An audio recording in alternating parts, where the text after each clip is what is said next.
우리가 성도들에게 있어서 이 기도가 뭐냐 이렇게 묻는다고 한다면 기도는 바로 호흡과 같다 이렇게 이야기들을 많이 하고 있습니다.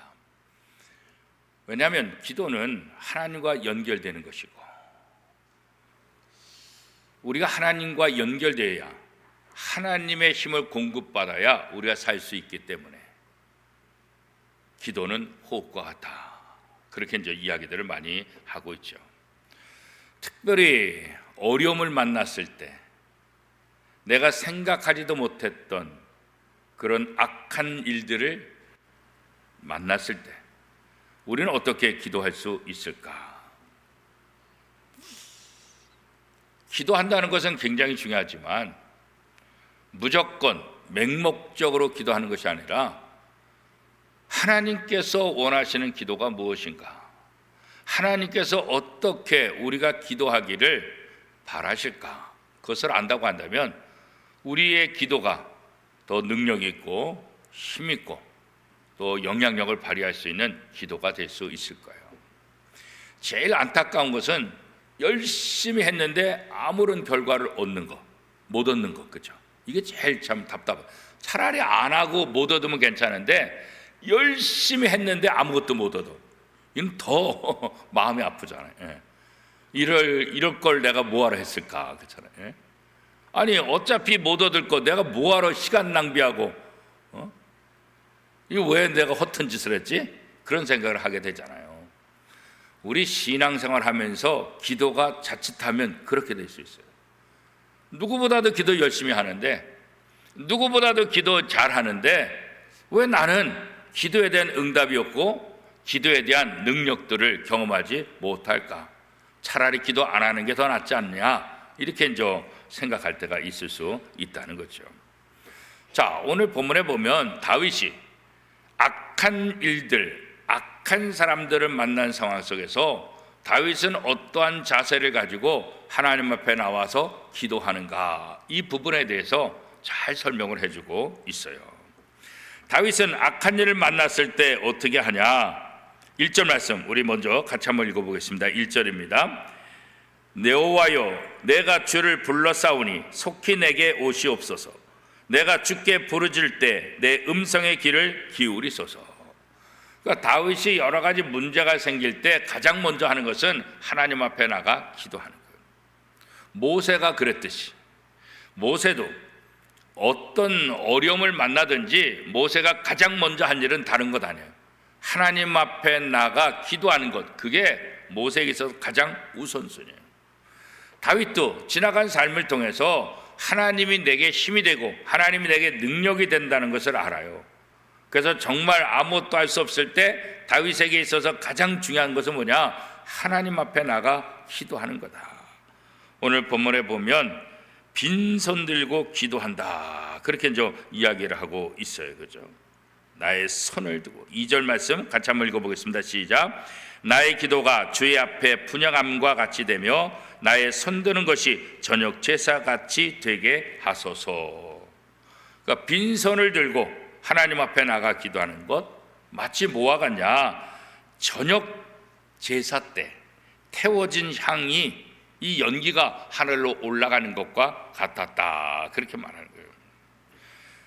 이 저녁 제사 때 그 향이 하나님 앞에 올라가는 것을 하나님께서 받는 것처럼 지금 내가 하나님 앞에 기도하는 이 모든 것 하나님이 좀 들어 주옵소서, 그런 거죠. 그리고 다윗은 자기의 입을 지켜달라, 그렇게 기도하고 있죠. 왜 그러겠어요? 입술은 마음을 나타내는 문과 같다라는 생각을 했기 때문에. 내 마음속에 있는 것들을 어떻게 표현해요? 입을 통해서. 그러니까 내 입을 좀 지켜주세요, 그렇게 말해요. 자신의 마음이 악한 일로 기울어지지 않도록, 그죠? 악인이 즐기는 진수성찬에 참여하지 않도록 그렇게 나를 좀 지켜주세요. 왜 그럴까요? 연약하잖아요, 사람들이. 눈앞에 보이면 마음이 흔들리잖아요, 그죠? 너무너무 힘들면.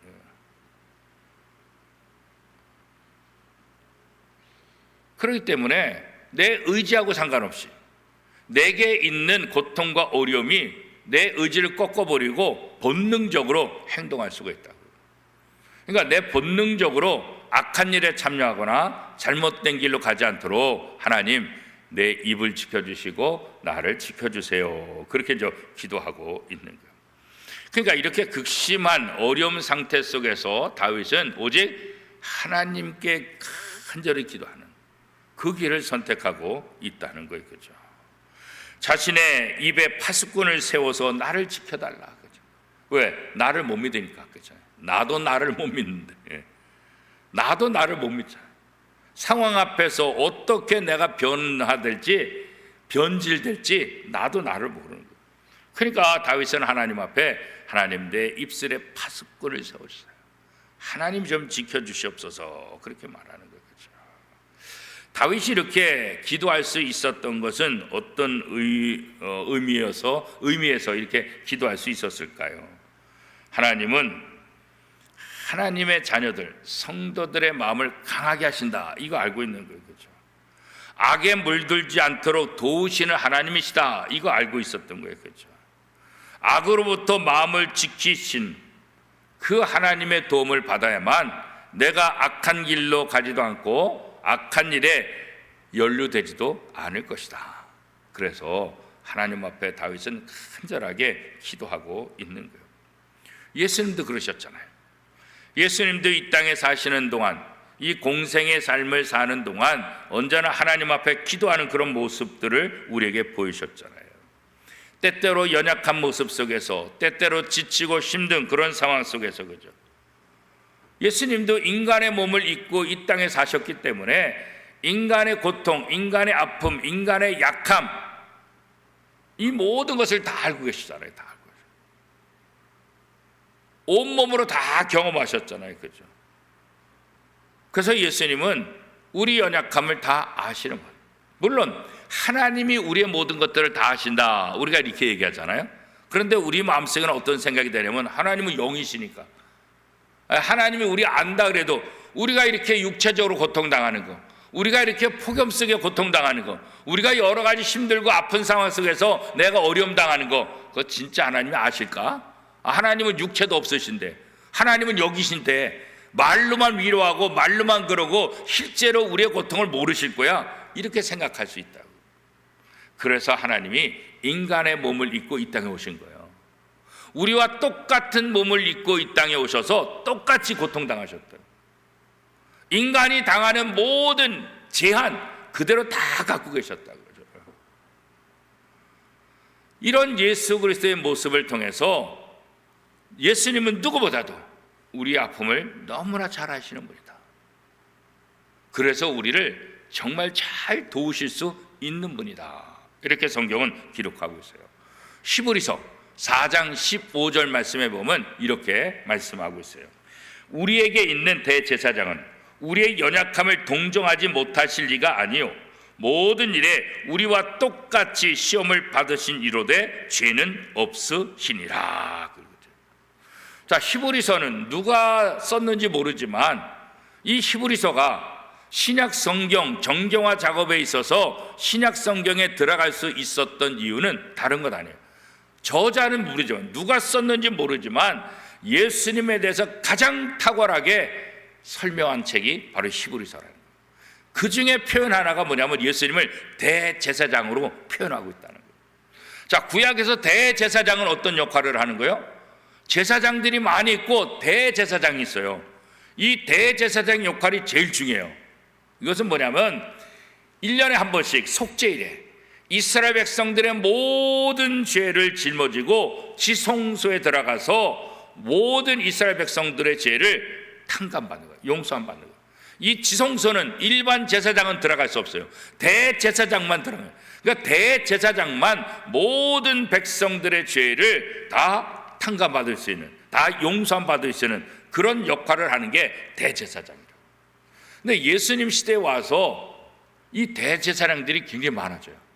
돈을 받고 팔기도 하고, 그래서 뭐 대제사장들이 많아져가지고 대제사장들이 예수님에 대해서 뭐 여러 가지 일들을 벌이고 있는 것들을 우리가 보게 되죠. 그런데 히브리서 저자는 바로 이렇게 구약의 대제사장의 역할을 누가 하시는 거냐? 바로 예수님이 하신다. 대제사장의 역할이 뭐라 그랬어요? 1년에 한 번 이스라엘 백성들의 모든 죄를 다 가지고 지성소에 들어가서 죄 문제를 해결해 주는 거, 이게 대제사장이라고 그랬잖아요. 예수님께서 대제사장이 됐다는 거 뭐겠어요? 우리 모든 죄를 다 짊어지고 십자가에 가셔서 십자가에 못 박혀 돌아가심으로 우리의 모든 죄를 다 해결해 주셨다. 그런 면에서 예수님은 바로 구약에서 대제사장과 같은 분이다, 그렇게 말합니다. 그러나 구약의 대제사장은 연약한 인간이요 죄인이기 때문에 자기의 죄 문제를 해결하는 그 제사를 먼저 드리고 가서 지성소에 들어갈 수 있다고요. 그러나 예수님은 죄인이 아니잖아요. 예수님은 죄가 없으신 분이잖아요, 그죠? 그래서 이 히브리서 4장 15절의 말씀은 연약한 인간의 몸을 갖고 이 땅에 사셨기 때문에 우리와 똑같이 유혹당하고, 우리와 똑같이 주무시고, 우리와 똑같이 배고픔 당하고, 우리와 똑같이 여러 가지 어려움을 겪으셨기 때문에 누구보다도 우리의 연약함, 우리의 아픔을 잘 아신다. 그런 면에서 예수님을 우리가 더 의지할 수 있다, 그런 거죠. 우리 예수님께 내 자신의 모든 것들을 아뢰면 예수님이 누구보다도 나를 잘 알기 때문에 누구보다도 내게 대해서 동정하며 내게 대해서 불쌍히 여기며 내 마음을 다 이해해 주실 것이다. 그래서 예수님께 자신의 마음을 지켜달라, 이렇게 우리가 간구할 수 있게 되는 거죠. 또 예수님께서는 물질과 하나님, 이것이 두 주인을 우리가 섬길 수 없다, 그렇게 말씀하고 있잖아요. 일반적으로 생각하면 두 주인 섬기면 좋잖아요. 이럴 때는 이 주인이, 이럴 때는 이 주인이, 그죠? 하나님이 우리의 주인 됐다가 이 땅에 사는 동안 돈이 우리의 주인 됐다가, 그러면 하나님의 도움도 받고 돈의 도움도 받고, 두 가지 주인을 섬기면 우리에게 유익하잖아요. 그런데 성경은 두 주인을 섬길 수 없다, 아주 분명하게 못 받고 있어요. 마태복음 6장 24절 말씀입니다. 한 사람이 두 주인을 섬기지 못할 것이니 혹 이를 미워하고 저를 사랑하거나 혹 이를 중히 여기고 저를 경히 여김이라. 너희가 하나님과 재물을 겸하여 섬기지 못하느니라. 예수님께서도 이 땅에 사시는 동안 이런 유혹을 이기셨어요. 물질 갖고 유혹하는 경우 많이 있잖아요, 그죠? 그래서 인간의 연약함을 누구보다도 잘 아시기 때문에 인간들이 이 연약함을 이길 수 있도록 잘 도와주고 잘 응원해 주시는 분이 누구겠어요? 바로 예수님이라는 거죠. 악을 이기고 그 마음을 지킬 수 있도록 하나님께서 우리를 도우시고, 그 중간 역할을 누가 하신다? 예수 그리스도께서 하신다. 그래서 우리가 힘든 일 있을 때, 어려운 일 있을 때 이 다윗과 같은 기도를 해야 돼. 하나님, 내 입이 죄를 범하지 않게 해주세요. 내 마음이 악한 길에 빠지지 않게 해주세요. 어렵다고 힘들다고 하나님을 떠나서 하나님이 싫어하는 일에 동참하는 그런 일을 하지 않도록 하나님이 도와주옵소서. 다윗은 지금 힘든 상황 속에서 바로 그런 기도를 하고 있는 거예요. 5절 말씀 우리 같이 한번 읽어보겠습니다. 5절 말씀 같이 시작. 의인이 나를 칠지라도 은혜로 여기며 책망할지라도 머리에 기름같이 여겨서 내 머리가 이를 거절하지 아니할지라. 그들의 재난 중에도 내가 항상 기도하리로다. 그죠? 우리는 다른 사람이 이렇게 책망하는 거, 다른 사람이 훈계하는 거 참 듣기 싫잖아요, 그죠? 오죽했으면 세상 사람들 또 믿는 사람들도 종종 그래요. 누가 나한테 옳은 소리를 하게, 야, 너 나한테 설교하지 마, 이렇게 얘기하잖아요, 그죠? 설교가 얼마나 지긋지긋하면은 모든 말을 너 나한테 설교하지 마. 설교자로서 좀 찔릴 때가 참 많아요. 내가 또 설교하는 게 이렇게 또 잔소리처럼 들리지 않나, 이런 생각을 할 때가 참 많아요. 근데 다윗은 누군가 나를 책망할 때, 누군가 내게 훈계를 할 때 내가 그 거절하지 않겠다. 내가 그것을 기쁨으로 받아들였다. 왜 그러냐면 우리가 어려움 속에 빠지게 되면 다른 사람이 내가 바른 소리 하더라도 이게 바르게 안 들어와. 그렇죠? 내가 힘드니까 바르게 안 들어와.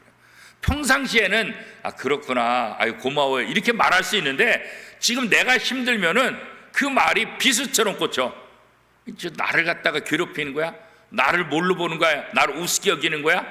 이래서 다른 사람들의 호의로 들어오지 않고 오히려 나를 힘들게 하는 것으로 거부할 때가 참 많다고. 근데 다윗은 내가 그런 힘든 상황 속에 누군가 내게 이렇게 책망을 하거나 훈계를 할 때 그것을 기쁘게 받겠다. 사실 쉽지 않은 거예요. 여러분 어때요? 누군가 내게 책망하고 누군가 내게 훈계는 좀 나아. 근데 책망 받으면 이거 진짜 견딜 수가 없어. 그렇잖아요. 내가 훈계까지는 봐주겠는데 뭐 때문에 나를 책망해? 내가 뭘 잘못했다고? 기분 나빠 죽겠네. 이랬다. 그런데 다윗은 훈계뿐만 아니라 책망조차도 내가 거절하지 않고 다 받겠다. 머리기름과 같이 여기겠다. 그래서 이 머리기름, 우리 시편에도 보면 이 머리 그 제사장에게 붓는 이렇게 그 기름이 이렇게 딱 옷깃에 다 흐른다, 그런 표현들도 있잖아요, 그렇죠? 결국 이 머리기름과 같이 여긴다, 이 말은 뭐냐면 다른 사람이 내게 책망하는 것, 훈계하는 것 어떻게 해요? 환대와 사랑으로 받아들이겠다. 기분 나쁘게 받지 않고 내가 그것을 나를 환대하는 것으로, 나를 사랑하는 것으로 내가 받아들이겠습니다. 이렇게 이제 고백하고 있는 거예요. 왜냐하면 결국 악인들이 처할 운명이 어떠한지를 그가 너무나 잘 알고 있기 때문에 그런 거예요. 그렇죠? 자, 우리 6절 7절 말씀 같이 한번 읽어보겠습니다. 6절 7절입니다. 시작. 그들의 재판관들이 바위 곁에 내려 던져졌도다. 내 말이 닮으로 무리가 들으리로다. 사람이 밭가라 흙을 부스러뜨림 같이 우리의 해골이 스올 입구에 흩어졌도다. 그러니까 결국은 악한 사람들이 어떻게 되는지 그 사실을 알기 때문에 그것을 원망하거나 기분 나빠하지 않고 오히려 내가 그 모든 것들을 나의 환대와 또 나를 사랑하는 것으로 다 받아들이겠다. 그러니까 악인들의 결말을 알기 때문에, 악인들이 큰 소리 치는 것 같지만, 악인들이 잘 되는 것 같지만 결국 악인들은 뭐라 그랬어요? 스올 입구에 있는 해골과 같다. 시편 13편의 아삽 같은 경우는 결국 이런 불평하다가 그 결국은 꼭대기에 올라가서 가장 높은 곳에서 가장 승리한 것처럼 보이지만 그 뒤를 보니까 낭떠러지. 세상 사람의 눈에는 승리한 것 같은데 그 결과는 낭떠러져 떨어지는 인생이다. 그것을 깨달은 다음에 오히려 하나님을 찬양하게 되는 아삽의 시를 우리가 이제 기억하는데, 다윗도 오늘 그런 고백을 지금 하고 있는 거예요. 악인은 아무리 높은 지위에 있을지라도 바위 곁에 내려 던져지는 그 결과, 그죠? 악인의 해골은 스올의 입구에 흩어질 것이라고 하는 이 분명한 확신이 있기 때문에 다윗은 악한 사람들에 대해서 섭섭해하거나 또 보복하거나 그런 생각을 하지 않는다, 그런 거예요. 그죠? 악인들의 종말이 어떠한지, 하나님의 의로우심을 알기 때문에, 하나님이 누군지 알기 때문에 악인들은 반드시 멸망당할 것이다, 이 확신이 있기 때문에 악한 날들, 악인들이 나를 괴롭히고 나를 힘들게 한다 할지라도 내가 절대로 그것 때문에 흔들리지 않게 됐는다. 우리가 잘하는 대로 심은 대로 거둔다라는 말 있잖아요. 심은 대로 거둔다. 이 말씀을 다윗은 분명하게 기억하고 있는 거예요. 갈라디아서 6장 7절에 이렇게 말하고 있어요. 스스로 속이지 말라. 하나님은 업신여김을 받지 아니하시나니 사람이 무엇으로 심든지 그대로 거두리라. 그러니까 다윗은 이거 한 거예요. 악인들이 악한 것을 뿌리면 결국 악한 열매를 맺는 거예요. 그런데 우리가 그런 악인의 여러 가지 어려움을 당한다고 해서 우리도 똑같이 악한 길로 가게 되면 우리도 그 결과를 받을 수밖에 없는 거예요. 그렇기 때문에 심은 대로 거둔다는 이 진리를 알기 때문에 악을 심지 않는 거예요. 불평을 심지 않는 거예요. 다른 것을 심지 않는 거예요. 오직 하나님을 의뢰하고 하나님을 바라보는 그런 믿음의 삶을 살겠노라. 다윗의 고백이 바로 그런 고백이라는 거죠. 예수님께서도 이 십자가를 통해서 우리 죄값이 얼마나 큰지를 우리에게 보여주신 것 아니겠어요? 그렇죠? 우리의 죄에 대해서 하나님의 진노가 얼마나 대단한지 보여주시는 것, 이게 십자가. 지금 우리가 이 십자가 생각할 때 벌벌 떨거나 이 십자가를 생각할 때 부끄럽거나 이 십자가를 생각할 때 무섭거나 이렇게 생각 안 하잖아요. 그죠? 그런데 예수님이 십자가를 지시기 이전까지 이 십자가는 뭐예요? 이게 형벌이라고, 형벌. 저 십자가 못 보게 하면 사지가 떨리는 거예요. 누군가 가족 중에 한 명이 저 십자가에 처형됐다 그러면 그 집안이 다 몰락하는 거예요. 저 집안하고는 상종하지 마. 아유, 오죽했으면 십자가에서 죽냐. 아유, 저런 가족, 저런 사람들 사귀지 마. 그러니까 2000년 전 예수님께서 십자가에 못 박기 이전까지 십자가는 무선 형벌이라고, 저주의 틀이라고. 그러니까 이 십자가를 예수님이 지셨다는 것은 뭐겠어요? 우리의 죄가 얼마나 큰지를 상징적으로 보여줍니다. 하나님의 진노가 얼마나 큰지를 상징적으로 보여줍니다. 그리고 이 십자가를 통해서 하나님의 사랑이 얼마나 대단한지, 저렇게 십자가에 처절하게 죽을 수밖에 없는 죄인, 저렇게 십자가에서 아무런 긍휼도 베풀 수 없는 그런 악한 사람들, 하나님의 진노가 얼마나 크면 저렇게 죽여야 될까 그랬잖아요. 그런데 거기에 예수님이 내 대신 십자가에 못 박히고 우리가 용서함 받았다. 이것을 통해서 하나님이 우리를 얼마나 사랑하죠. 그러니까 십자가는 양면이 있는 거예요. 이 죄의 무게가 얼마나 큰지, 이 죄의 저주가 얼마나 큰지를 보여주는 것과 또 한편은 뭐예요? 그러기 때문에 하나님이 우리를 얼마나 사랑하는지도 동시에 보여주는 거예요. 동시에. 그래서 이제 우리는 십자가가 자랑거리가 되잖아요. 그렇죠? 그래서 사도 바울이 이 복음의 진리를 안 다음에 내가 십자가를 내게 자랑할 것이 있다고 한다면 내 연약함과 십자가 이거 자랑하겠다 그렇게 했잖아요. 예전에는 말도 안 되는 거예요. 무슨 십자가를 자랑해요? 십자가가 저주인데 말도 안 되는 거죠. 그러나 예수님이 십자가에 못 박힌 이후에 나는 그 십자가를 자랑하노라. 갈라디아서 6장 14절 말씀입니다. 그러나 내게는 우리 주 예수 그리스도 외에 십자가 외에 결코 자랑할 것이 없으니 그리스도로 말미암아 세상이 나를 대하여 십자가에 못 박히고 내가 또한 세상에 대하여 그러하니라. 그래서 사도 바울은 이 십자가 은혜가 얼마나 대단한지 아는 거예요. 그렇죠?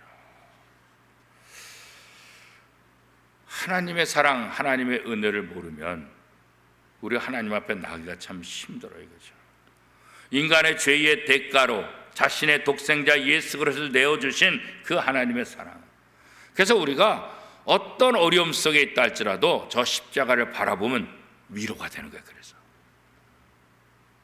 괴로울 때 주님의 얼굴 보라. 어떤 얼굴이요? 십자가에 매달린 주님. 우리의 죄를 위해서 십자가에서 고통당하신 그 주님 바라봐. 그 십자가 위에서 고통당하는 주님, 그 고통 앞에 우리의 고통이 무슨 고통이겠는가?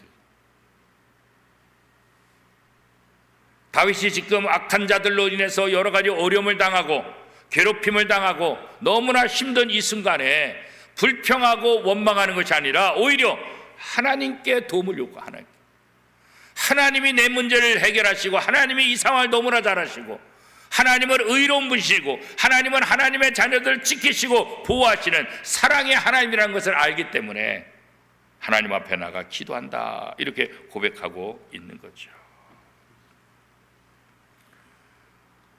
이 사실을 안다고 한다면 때때로 고난을 당하고 때때로 아픔을 당한다 할지라도 악한 길로 가지 않는 거예요. 차라리 내가 고통당하는 한 있어도, 차라리 내가 손해보는 한 있어도 나는 의로운 길을 간다. 왜요? 하나님이 살아계심을 알기 때문에, 심은 대로 거둔다는 이 진리를 알고 있기 때문에. 그런데 사람들은 조금 고통당하기 싫다고 해서 조금 편하자고 하나님이 원하시는 길이 아니라 악한 길로 들어갈 때가 너무나 많다. 이 가장 커다란 실수고 가장 어리석은 사람의 선택이죠. 그렇죠? 다윗을 죽이려는 사람이 얼마나 많았어요. 다윗을 잡기 위해서, 다윗을 죽이기 위해서 얼마나 많은 군사들을 풀었고 얼마나 많은 올무들을 만들어 놨어요, 그죠? 함정을 얼마나 많이 팠어요, 그죠? 자칫 잘못하면 좀만 신경 안 쓰면 언제 어디서 죽을지 몰라요. 그러나 그런 상황 속에서 다윗은 나를 죽이려고 하는 사람들, 악한 자들에게 눈을 돌리는 것이 아니라 하나님께 눈을 돌리는 거예요. 하나님이 나를 지켜주세요. 일반적으로 생각하면 쉽게 생각해도 돼요. 내가 무기를 더 많이 만들든지 군사들을 더 많이 모으든지 보초를 더 많이 세우든지 그렇게 할 거 아니에요, 그죠? 근데 다윗은 그렇게 한 것이 아니라 하나님께 기도하는 거예요. 하나님께서 나를 지켜주시면, 하나님께서 나와 함께 하시면, 그죠? 인간이 하는 어떤 준비보다도, 인간들이 하는 어떤 도움보다도 더 강력한 것이라는 것을 너무나 잘 알고 있기 때문에 그런 거죠. 예수님께서도 십자가 지실 때 할 수만 있거든 이 잔을 좀 피하게 해주세요, 그렇게 기도하셨잖아요. 왜? 이 십자가 고통이 얼마나 큰지. 그러니까 인간적인 입장에서는 할 수만 있으면 이 잔을 좀 피하게 해주세요, 이 십자가 길 이거 걷지 않게 해주세요. 인간적인 마음이죠. 그러나 그 뒤에 나오는 건 뭐예요? 인간적인 모습은 뒤로 하고, 그러나 내 뜻대로 하지 맙시고 아버지의 원대로 하옵소서. 이게 이 예수님의 진정성이죠. 또 우리가 가야 될 그 길. 아니 손해보는데 왜 안 아파요? 고통당하는데 왜 힘이 안 들어요? 아, 나는 괜찮아, 난 힘 안 들어. 그럴 수 없지. 우리 다 연약한데, 다 힘들지, 다 고통스럽지, 마음이 찢어질지 아프지. 그거 표현할 수밖에 없지, 연약하기 때문에. 그러나 하나님, 그래도 이 상황 속에 제가 하나님 의지합니다. 이 상황 속에 제가 악을 행하지 않기를 원합니다. 악한 자들과 손을 잡지 않고 악한 길로 가서 하나님의 마음을 아프게 하는 것이 아니라 견디겠습니다. 인내하겠습니다. 이겨내겠습니다. 그러니 하나님, 나를 좀 도와주세요. 이게 현실적인, 이게 현실 것입니다. 예수 믿는다고 고통이 안 와요? 예수 믿는다고 눈물이 없어요? 예수 믿는다고 힘든 일이 안 와요? 똑같이. 우리도 똑같이 누구처럼 다 고백할 수 있지. 아프다고 울고 힘들다고 울고 징징거릴 수 있지. 그러나 거기까지 믿는 사람 뭐예요? 거기까지, 그 다음 뛰어넘어서 어떻게 해요? 하나님을 바라보라. 다윗이 지금 그런 거, 다윗이, 그죠? 예수님께서 하신 거잖아요, 그죠? 누가복음 23장 46절, 예수께서 큰 소리로 불러 이르시되 아버지, 내 영혼을 아버지 손에 부탁하나이다. 이 말씀을 하신 후 숨지시니라. 그죠? 결국 좀 피할 수 있으면 피하게 해주세요 그러지만 결국 뭐예요? 십자가에서 하나님께서 자기에게 주신 사명을 잘 감당하고 하나님께 자기의 모든 것들을 맡기는 거죠. 우리는 결과까지도 하나님께 맡겨도, 내가 원하는 결과를 얻으려고 안달복달하는 것이 아니라 어떤 결과가 오든지 그 결과조차도 하나님의 뜻으로 받아들이는 거예요. 그게 진짜 믿음의 사람이라는 거죠. 모든 결과를 하나님의 손에 맡깁니다. 그리고 그 결과에 순종하고 그 결과를 의지하며 또 하나님 앞에 나아가는 삶을 우리가 살게 되는 거죠. 여러분 어떠세요? 누군가 나를 괴롭게 하고 누군가 나를 힘들게 하고 누군가 나를 어려움에 빠뜨리고 함정을 파서 나를 힘들게 할 때 내가 할 수만 있으면, 내 힘이 있다고 한다면 여러분이 할 수 있는 건 어떤 거겠어요? 어떤 일을 하시겠어요? 그죠? 이 악한 사람들에게 어떻게 반응하겠어요? 대부분은 하는 방법이 뭐예요? 똑같이 해주는 거예요. 똑같이. 이는 이로, 너는 너로. 똑같이. 너도 한번 당해봐라. 내가 할 수만 있으면 그냥 똑같이 봐. 내가 당한 고통이 그래. 이렇게 고통당해서 내가 너 때문에 뭐 그대로 해주고 싶지 그렇잖아요. 이는 이로, 눈은 눈으로 그렇잖아요. 이 세상 사람들의 방법이잖아요, 그죠? 그런데 다윗은 그렇게 하지 않았어요. 이는 이로, 눈은 눈으로 하지 않았어요. 그들을 직접 대응하고 직접 보복하지 않고 하나님께 기도하는 거예요. 하나님께. 다윗에게서도 보복, 안갚음 이런 단어는 사전에 없어요. 하나님께서 말씀하시잖아요. 원수는 내가 갚는다. 너는 원수 갚지 말아라. 너는 원수를 사랑해라. 내가 원수를 갚아줄게. 하나님은 원수를 갚는다는 그 미명 아래 우리가 죄 짓는 것, 그것도 원치 않으십니다. 원수를 갚는 미명 아래 너 죄 짓지 말아라. 너의 할 일은 사랑하는 거야. 그 원수는 내가 갚아줄게. 그 다윗이 자기를 죽이려는 사울을 몇 번이나 죽일 수 있는 절호의 찬스가 있었잖아요. 신하들이 죽이자 그랬잖아요. 그런데 다윗이 안 된다 그랬잖아요. 안 된다 그랬잖아요. 하나님 그래도 지금 정신 나갔고 지금 잘못됐는데 그래도 하나님이 세웠으니까, 하나님이 세운 자를 내가 죽일 수 없다. 하나님이 세웠기 때문에 하나님께서 하실 것이다. 하나님께 맡기는. 어떻게 보면 미련한 짓. 부하들을 볼 때 미련하잖아요. 아니 저러고 잘못하다 또 잡혀서 죽을 수도 있을 텐데, 그래도 다윗은 하나님을 바라보고 하나님을 의지하는 거예요. 그렇죠? 오늘 우리도 마찬가지예요. 우리도 똑같이 보복하고 똑같이 안갚음을 하는 것, 그건 성도들의 삶이 아니에요. 하나님께 기도하는 거예요. 하나님께서 저들을 책임져 주세요. 그래서 오늘 제목이 뭐예요? 보응하시는 하나님. 어떤 죄에 대해서, 어떤 것에 대해서 그 대가를 치르게 하시는 하나님. 우리가 보응하는 것이 아니라 하나님이 보응해 주신다고 했어요. 그러니까 하나님께 맡기는 거예요. 때로는 씁쓸하지.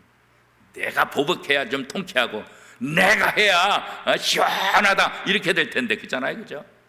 그런데 하나님은 우리의 시원함 때문에, 우리의 그것 때문에 너희들이 악을 행하지 말아라. 아이, 다윗이 그렇게 하나님을 위해서 헌신하고 성전을 짓기를 원했지만 하나님이 다윗에게 성전을 허락하지 않은 이유가 뭐예요? 네 손에 피를 너무 많이 흘렸잖아. 물론 너가 나를 위해서 얼마나 열심인지 내가 다 안다. 그런데 너의 손은 피를 많이 흘렸잖아. 피 흘린 손으로 성전을 짓는 거, 그거 나는 원치 않는다. 너의 마음은 내가 다 받았는데 너가 아니라 네 아들을 통해서 성전을 짓도록 하겠다. 그거 하나님은 죄를 싫어하신다. 어떤 악한 것도 하나님은 싫어하세요. 그렇죠? 예수님도 보복하지 않으셨잖아요. 예수님을 죽이려고 온갖 모험을 했던 대제사장들, 바리새인들, 물론 그들을 향해서 이 회칠한 독사의 자식들아 그렇게 얘기했지만, 그렇잖아요. 그들의 잘못된 것은 지적했지만 보복하지 않으셨죠. 로마 군병들 보복하지 않았어요. 십자가에 매단 그 군병들 보복하지 않았어요. 오히려 어떻게 했어요? 아버지, 저들은 저들의 죄를 알지 못합니다. 용서해 주세요. 예수님 보복하지 않으셨어요. 예수님 안갚음하지 않으셨어요. 하나님께 맡겼어요. 그 십자가의 고난을 본인이 다 담당하고 그 결과는 하나님께 맡겼다고요. 하나님께. 오늘 우리가 이 땅에서 그리스도인답게 사는 게 뭘까? 그리스도처럼 살아가는, 하나님의 말씀에 순종하는 삶을 우리가 살아요. 그래서 세상 사람과 다르다는 이야기를 듣게 되는 거예요. 세상 사람들의 진리, 세상 사람들의 방법이 아니라 하나님께서 원하시는 것, 예수님께서 걸어가신 길, 예수 그리스도의 제자들이 걸어가신 그 길을 함께 걸어가는 것. 그렇잖아요. 우리가 원수 같고 우리가 악한 사람을 해치는 그 방법이 아니라 보응하시는 하나님, 그분께 맡기는 거예요. 그리고 우리는 하나님을 의지하고 하나님을 바라보며 나아가는 거죠.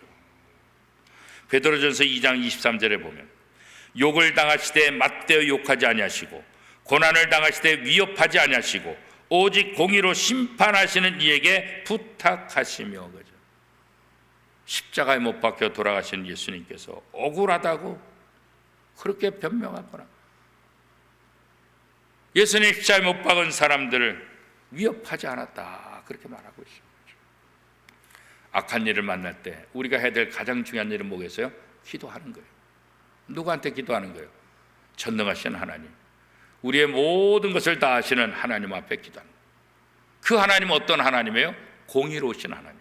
그 하나님은 어떤 하나님이에요? 보응하시는 하나님. 우리의 빈손을 채워주시는 하나님, 우리를 악한 마음으로부터 지켜주시는 하나님, 악의 종말을 기억하게 하시고 그 악한 자들의 멸망이 무엇인지를 알게 하셔서 우리가 악한 길로 걸어가지 않고 오직 보응하시는 하나님만 바라보며 그 하나님을 의지하며 하나님께 영광 돌리는 삶을 살아가게 하는 것, 그것이 하나님의 뜻이라. 그래서 우리는 이 땅에서 세상 사람들의 방법이 아니라 하나님의 방법대로 말씀대로 살아가야 되는 거죠. 저와 여러분의 모습을 통해서 이 땅에 하나님의 모습이, 예수 그리스도의 모습이, 우리 신앙의 선배들의 모습이 이 땅에 드러나고, 그래서 하나님 나라를 확장시키는 저와 여러분의 삶이 될 수 있기를 축복합니다.